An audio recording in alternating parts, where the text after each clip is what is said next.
والعاديات ضبحا فالموريات قدحا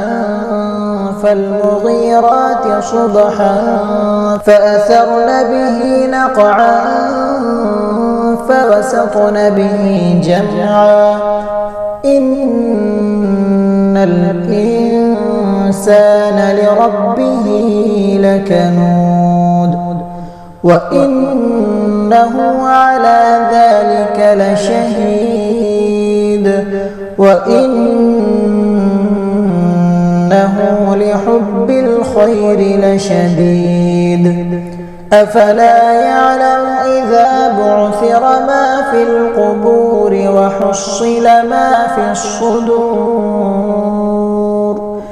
إن ربهم بهم يومئذ لخبير.